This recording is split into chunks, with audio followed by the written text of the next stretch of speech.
अभी हमने पढ़ा मेलिशियस सॉफ्टवेयर में आपने पढ़ा वायरस होते हैं, वॉर्म्स होते हैं और ट्रोजन हॉर्स होते हैं। इसके बाद में है मालवेयर। तो मालवेयर किसे कहते हैं? ये मालवेयर इन्हीं सॉफ्टवेयर्स को कहते हैं, मेलिशियस सॉफ्टवेयर को, जो हमारे कंप्यूटर की सिक्योरिटी को ख़राब कर देते हैं। देखिए, मालवेयर दुर्भावनापूर्ण सॉफ्टवेयर के लिए छोटा computer virus, worms, Trojan horse, ransomware, spyware और अन्य दुर्भावनापूर्ण प्रोग्राम होते हैं। मतलब जितने भी सॉफ्टवेयर होते हैं, जो भी एप्लीकेशंस होती हैं जो हमारे कंप्यूटर को डिस्टर्ब करती हैं, उनको हम क्या कहते हैं? मालवेयर कहते हैं। सेम वही चीज़ है, मैंने आपको अभी बताया था कि मेलिशियस सॉफ्टवेयर भी उन्हीं को कहते हैं और मालवेयर भी। तो एक मेलिशियस सॉफ्टवेयर का नाम है मालवेयर, और मालवेयर के अंदर कई सारे प्रकार के सॉफ्टवेयर होते हैं। जैसे यहाँ लिखा है, पहला वायरस, दूसरा Trojan horse, rootkits, backdoors and उसके बाद है हमारे पास वॉर्म्स।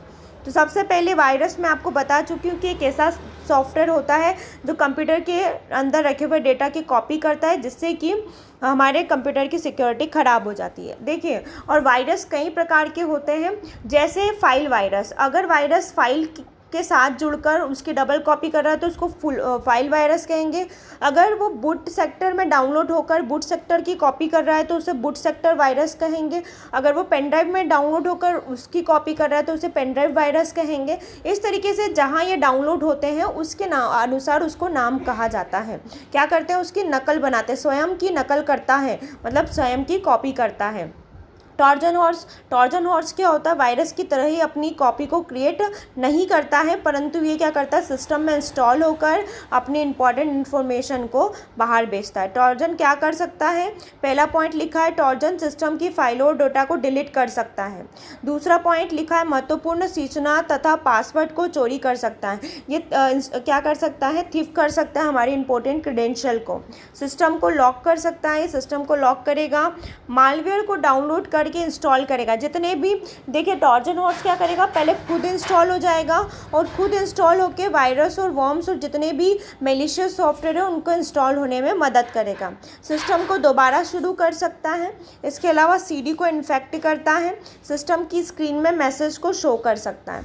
बाद में प्रोग्राम को बंद कर सकते हैं। तो जो ट्रोजन काम कर सकते हैं वो 8 पॉइंट यहाँ पर लिखे हुए हैं, ठीक है। इसके बाद रूट किट क्या होती है? रूट किट जो होती है, किट होती है। किट समझते हैं ना आप? किट मतलब जिसमें सारी चीज़ें हैं, जैसे कि आप सबसे आसानी से समझ जाते हो, मेकअप किट होती है। तो मेकअप किट क्या होती है? एक किट होती है जिसके अंदर हम सारी चीज़ों को रख लेते हैं। तो वैसे रूट किट जो होती है आमतौर पर मालवेयर ही है, जिसे किसी कंप्यूटर या इसके सॉफ्टवेयर के क्षेत्रों में पहुंच बनाने के लिए डिज़ाइन किया गया। मतलब रूट किट भी क्या करेगी? दूसरे सॉफ्टवेयर को डाउनलोड होने के लिए, उनको क्रेडेंशियल और पासवर्ड चोरी करने के लिए मदद करेगी। तो ये रूट होता है। रूट यानी क्या? मेन किट ये पहुंच जाएगी और फिर दूसरी एप्लीकेशन को इंस्टॉल करने में उनकी मदद करेगी। ऐसा क्यों कर रहा है रूट किट? वो वायरस और वॉर्म्स तो डायरेक्टली भी डाउनलोड हो सकते हैं, लेकिन आपको पता है कि एंटीवायरस मार्केट में अवेलेबल है। अगर कोई वायरस डायरेक्टली डाउनलोड हो जाएगा तो उसे एंटीवायरस डिटेक्ट कर लेगा। डिटेक्ट करना यानी कि उसको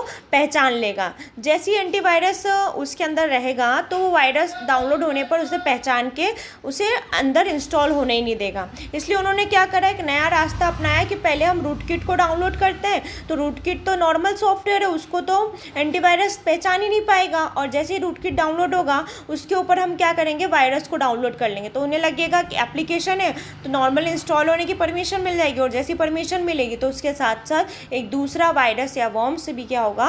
इंस्टॉल हो जाएगा। समझ में आया आपको कि रूट किट का क्यों यूज़ किया जा रहा है? फिर उसके बाद मैंने बताया था जैसे बैकडोर से, ये भी बिल्कुल ट्रोजन हॉर्स की तरह काम करता है। बैकडोर्स पीछे के रास्ते से, मतलब एक एप्लीकेशन जिसको परमिशन मिल गई है वो एप्लीकेशन क्या करेगी? आपकी इंपॉर्टेंट इन्फॉर्मेशन को पीछे के रास्ते से, मतलब डायरेक्टली नहीं, क्योंकि डायरेक्टली अगर इन्फॉर्मेशन जाएगी तो एंटीवायरस उसको डिटेक्ट कर लेगा। इसके लिए वो क्या करेगा? बैकडोर्स के माध्यम से आपके इंपॉर्टेंट इन्फॉर्मेशन को भेज देगा।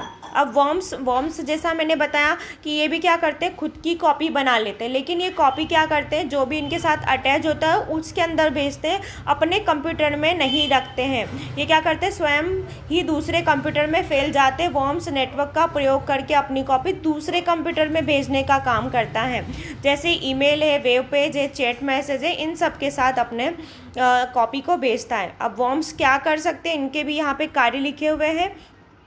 ईमेल वॉर्म्स, ये वायरस वॉर्म्स क्या करेंगे, ईमेल के साथ जाते हैं। इंटरनेट वॉर्म्स, ये इंटरनेट के साथ जाएंगे। फाइल शेयरिंग वॉर्म्स, जब आप फाइल शेयर करते हो उसके साथ जाएंगे।